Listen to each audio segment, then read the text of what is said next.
People need to have purpose to get up. They need purpose to perform.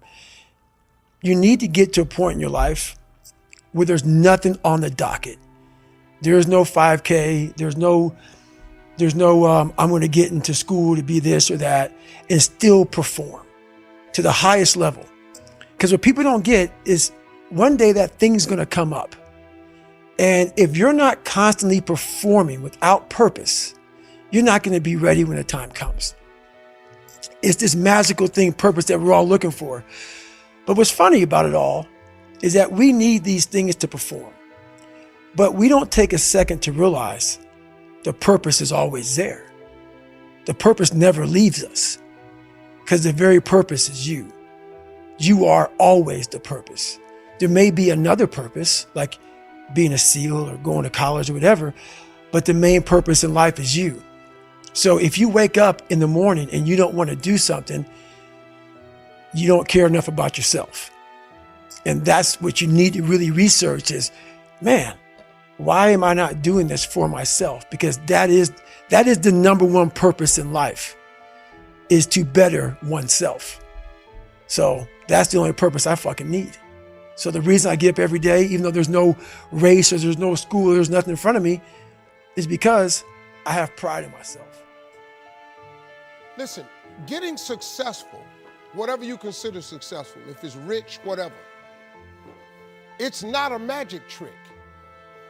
It's not God picks certain people he'll make rich and certain people he don't. He gives all of us as his children the power of choice. You have a say-so in that. You can decide to be rich, and with God's help, it's highly doable. But you first have to think it. The difference between successful people and non-successful people is here. I'm no better than none of y'all. I'm not a better person than you. I'm not a better Christian than you. God don't love me more than you. None of that. If you want to be successful, you have to change this. This has to change. Listen to me. It's not, what makes it hard is your lack of belief that it can happen for you. The fact of it is, though, it's very doable. See, but you got to change, though. If you keep doing what you've been doing, you're going to keep getting what you've been getting. So if you're at a place in your life and you ain't happy with it, you have to change some things. But you have to make a conscientious decision that you're going to change. And it's not dependent on anybody else. It don't matter what your mama think. It don't matter what your coworkers think. It don't matter what your siblings think. It don't matter what your children think. It don't matter. They have nothing to do with it. This decision is yours and yours alone. It's two people born in a hospital every day. It's a person that's born in the hospital that's going to get a job, and somebody born in the hospital that's going to give them a job. You get to decide which one you're going to be. You, me, or nobody is going to hit as hard as life. But it ain't about how hard you hit. It's about how hard you can get hit and keep moving forward. How much you can take and keep moving forward. That's how winning is done. Now, if you know what you're worth, now go out and get what you're worth. But you gotta be willing to take the hits and not pointing fingers saying you ain't where you wanna be because of him or her or anybody. Cowards do that, and that ain't you. You're better than that. I believe that all of us are born unique, but most of us die copies. You got to find out what is it that turns you on, what resonates with you. One of the things that I realized and what allowed me to become successful as a speaker, the speaking industry has been hijacked by people who speak to sell, and it's okay to do that and make money. I speak to change lives because somebody spoke and changed my life. So this is my passion. This is my drive. This is something that I feel in my heart.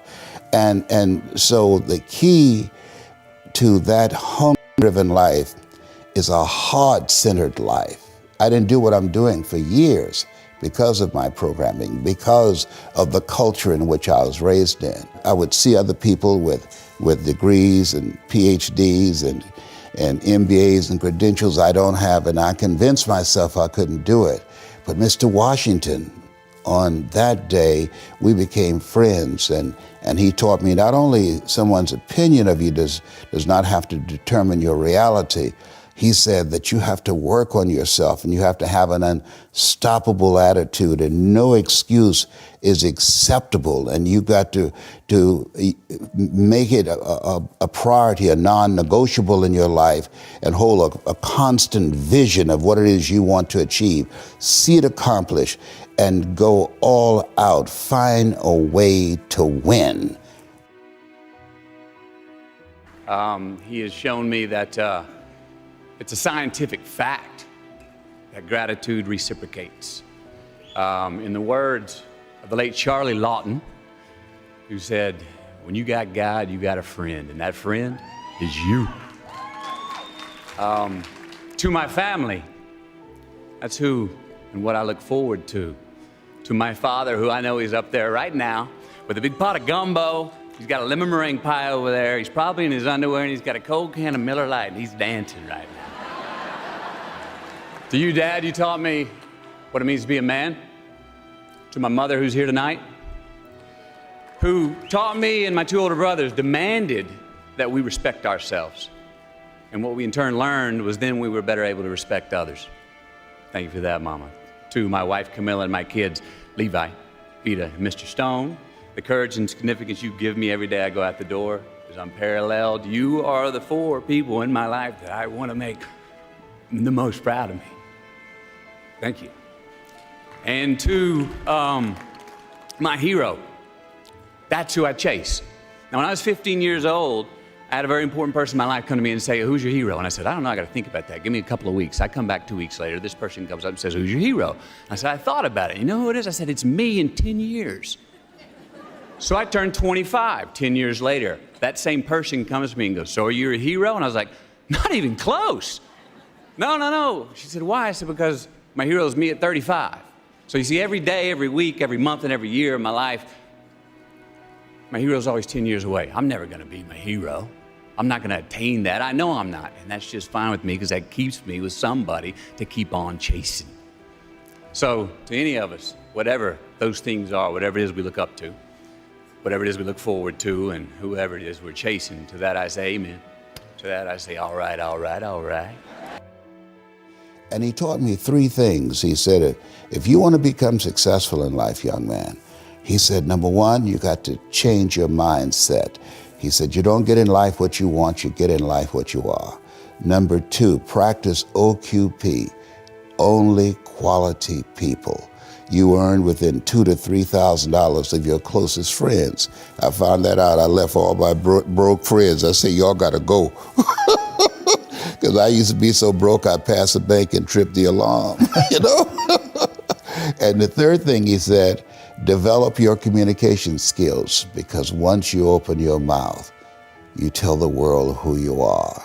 He said those are three major things that you want to work on that will liberate you from living in Liberty City, living in poverty in Overtown. It will help to escape out of where you are right now, because I see you watching me and I know you want more. I can see the hunger in your eyes.